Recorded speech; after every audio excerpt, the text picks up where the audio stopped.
Hey guys, welcome back to Life in Progress. I've been traveling. I'm currently in Sicily, Taormina to be specific. Dito nag-shoot yung White Lotus. So sabi ko, kailangan ko mapuntahan yun. Nako, hindi ako pwede mag-Italy for Access 14th anniversary. Napupuntahan ko yung mga usual. Kaya nakarating kami ng Palermo kasi nandun si Dua Lipa a couple of weeks ago. So ngayon naman nakarating na kami dito sa White Lotus na shoot locations. Ang saya. Para new setup din, di ba? So, cozy lang, ganyan.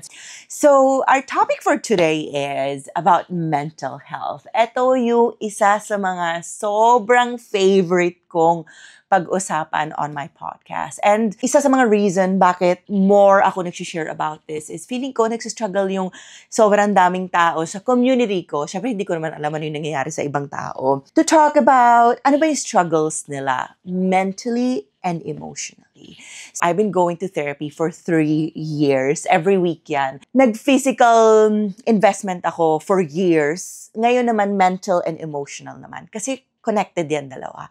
Kaya I always try to talk more about mental health. Kahit may mga comments dyan, ay, Miss Angeli, hindi ba maganda yung childhood mo? May anger issues ka ba? May trauma ka ba? Lahat tayo may kanya-kanyang traumas, di ba? But hindi dapat yun ang reason para hindi tayo mabuhay. So, through therapy and through watching videos na nag-speak about therapy, why it's good for us, we can navigate the world better. Yun yung paniniwala ko. So today, let's tackle the 5 C's in mental health na natutunan ko. Number 1 is clarity. Doon tayo mag-start. So nung pumasok ako ng therapy session ko 3 years ago with Anna, sabi ko, Anna, if there's one thing I want you to understand is my parents were not perfect. But they did everything para bigyan ako ng good childhood, lahat ng basic needs ko, lahat ng wants ko. They provided everything. But they had their own struggles. They had their own challenges, own traumas. In fact, my dad died because he was an alcoholic. O, diba? He died very, very young at the age of 46. These are the things that people don't know about me. I was 13 when he passed away. So kaya din siguro ako naging hyper-independent. Kasi parang I had to learn at a really young age. Isipin nyo, from being loved by my father my whole life, bigla na lang wala na siya. So I had to learn how to protect myself, how to provide for myself, kasi naiwan bigla yung mami ko. Moving forward ngayon, adult na ako, clarity. Yun yung sabi ko sa therapist ko. Ito yung past ko. Gusto ko siya maging clear. Gusto ko matutunan ano yung patterns ko. Gusto ko matutunan saan ba nanggagaling pagiging ganito ko, pagiging ganyan ko. And I think yun yung naging best way to know myself. Kasi di ba we always talk about know yourself. Pero puro parang superficial. Di ba? I like this color. I like this. I like that. Pero yung effort na we can put into knowing ourselves, ito-track down mo. Bakit ako ganito mag-respond? Bakit ito yung nag-trigger sa akin? Bakit ganito ako mag-function? Bakit ganito yung emotions ko? Bakit ganito yung nafe-feel ko? It's such a beautiful investment. Ngayon, hindi pa naman ako perfect, pero ano kayo feeling maging perfect, no?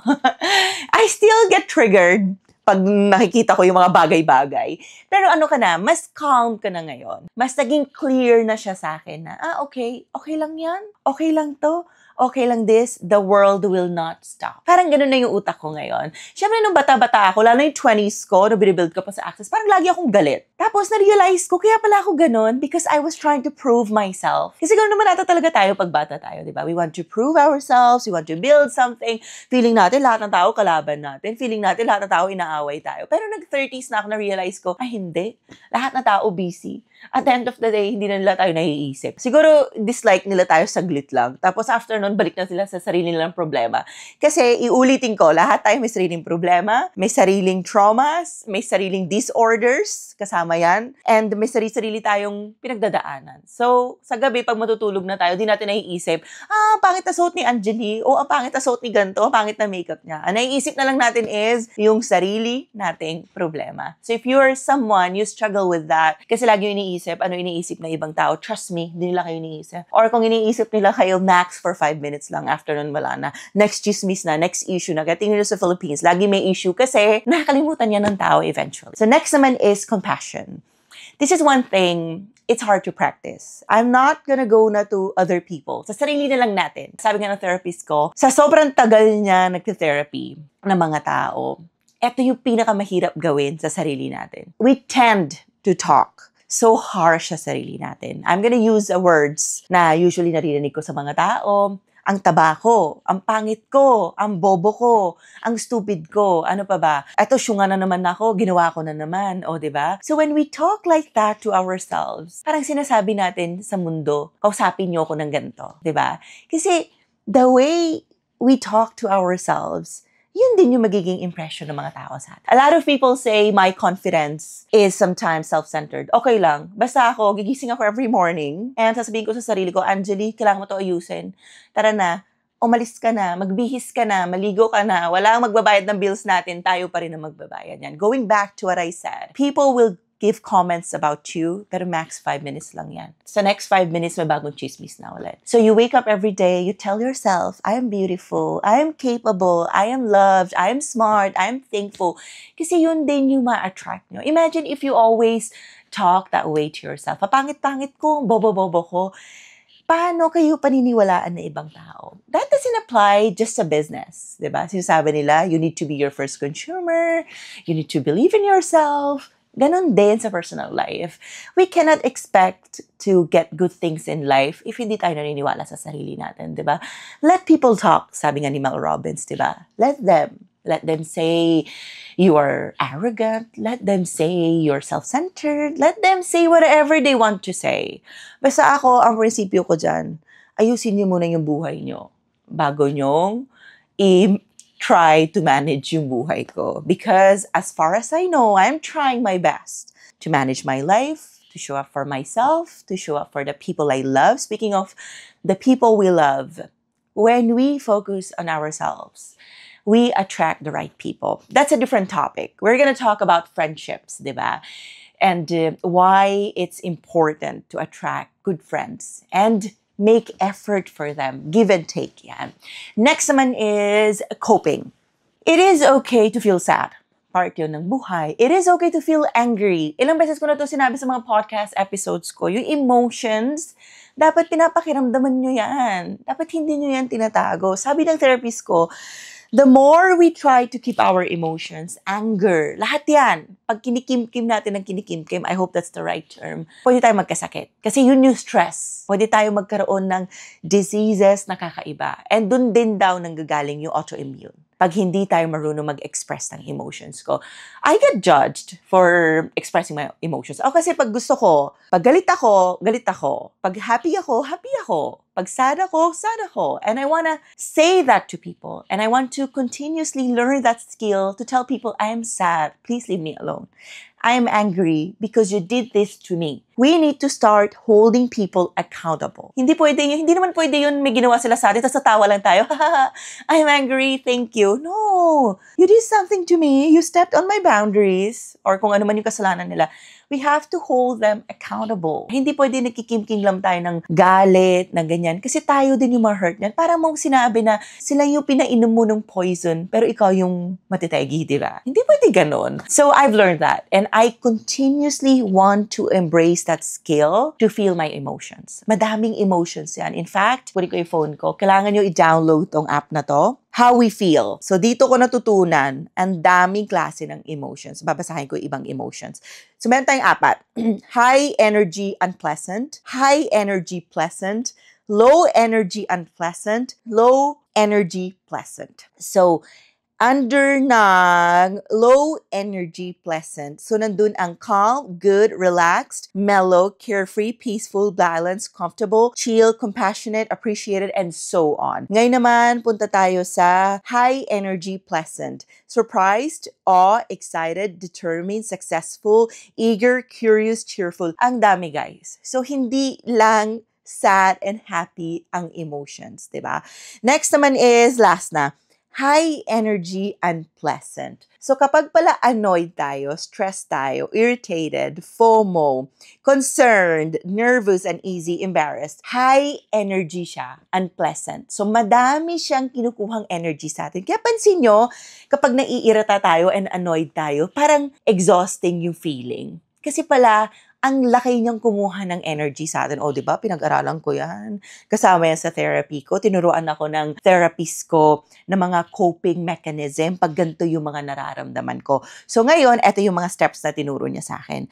When I feel high energy and pleasant, sige, irita na lang. Irritated. Ano ba daw dapat kong gawin according to Anna? Sabi niya, when you find people annoying, disconnect from them. Tell them, I am uncomfortable. I need to step back. That's it. Or tell them, can you please leave me alone? That way, nagkakaroon ka ng time and space para lang internalize ano yung nangyari. Hindi yung irita ka, sisigawan mo yung tao, ganyan, di ba? Hindi. Or if yun yung strategy nyo, maybe you have to talk to yourself, bakit yun ang strategy mo? Kasi pwede, nakuha pala natin yan sa upbringing natin, di ba? Kasi yun yung nakita natin nung lumalaki tayo. So, next naman tinuro niya sa akin is coping mechanism kapag surprised ako, excited ako, determined, successful. Eto kasi yung mga time, for me lang to ha, when I am excited, when I am determined, gumagawa ako ng mga sobrang spontaneous mga decisions. Kunyari, kahapon na lang, nag-drive kami papunta dito, I was so excited, ganyan.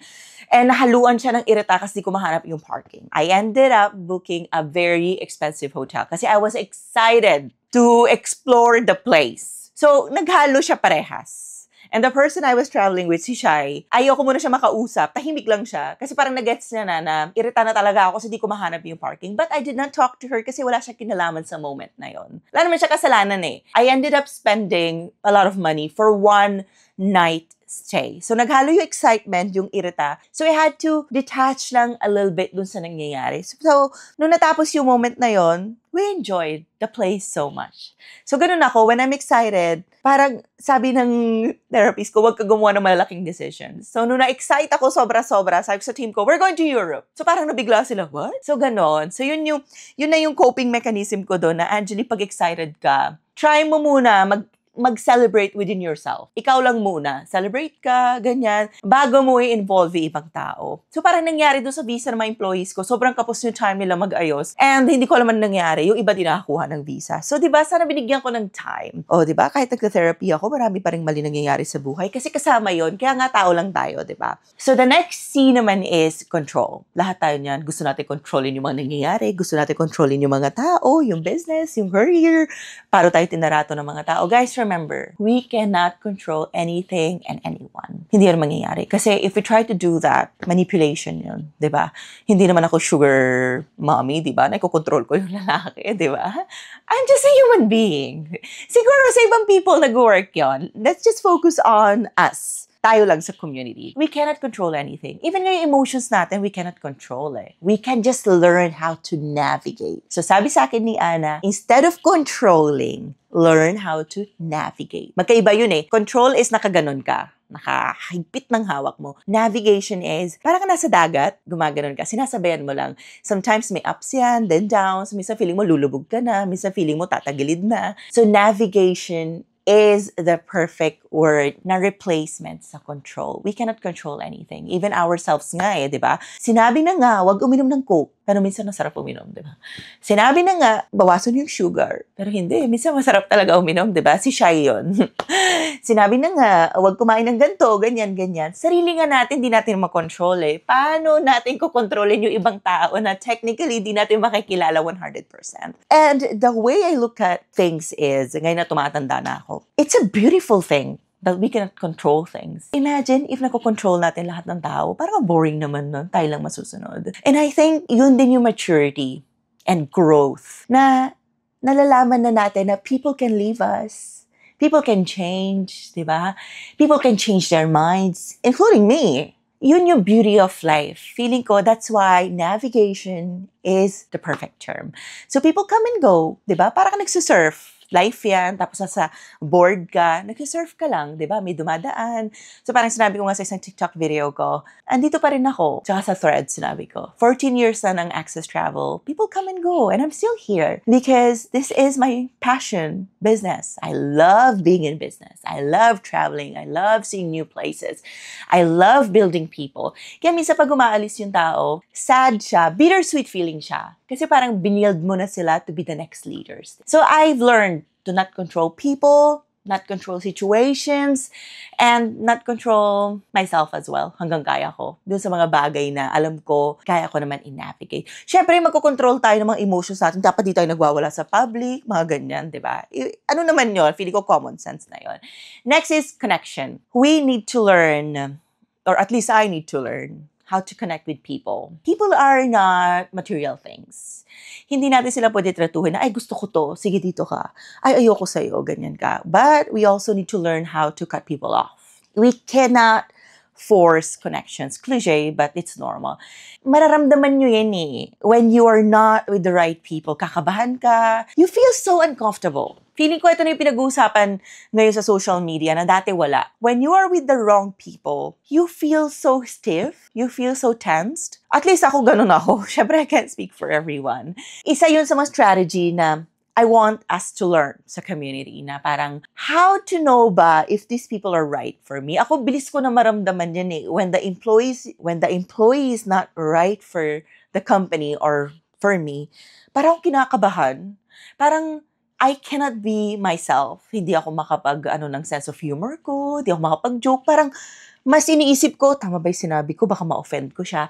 Yun yung sign ko. But when I am super comfortable sa employees ko, wala, joke lang kami ng joke, tawa lang kami ng tawa. Di ba si Shai nga, nabato ko na kahapon ng towel eh. Sabi ko, sorry, nakalimutan ko, ano pala tayo, employee and employer, I'm so sorry. Alam niyo, yung malalaman mo yung ganon. Parang hindi ka nag-iisip na tama ba ito ginagawa? But I'm not saying na parang dapat mawala yung boundary na workmates pa rin kami, di ba? Siyempre, nasa trip kami, we share one room. I just give her the space. Diyan ka na, dito ako, nag-work ako. Di ba? It's very important kasi na we teach people, di ba? We train people how to treat us. Ganon din tayo. I need to train myself how to treat people. Meron din ako sinabi sa threads lately, thank you, sorry, please, and how are you?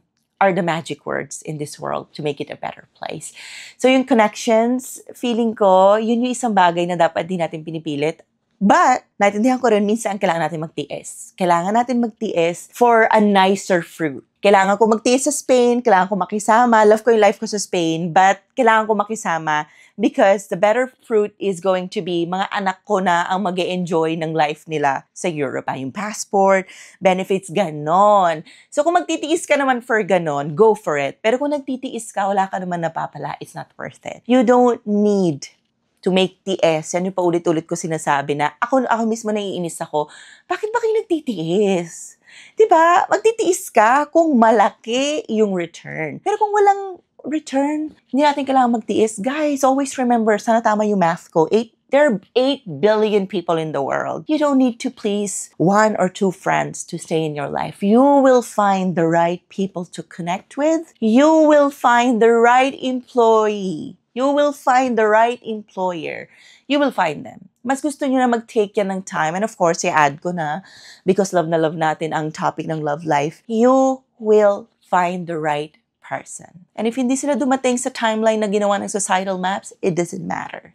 Kahit dumating sila 31, 32, 33, kung ano man yan, it's going to be worth it. Isasama ko na lahat. Spiritual, mental, emotional, lahat. Lahat yan, it's going to make sense one day. That's all, guys. See you on the next one.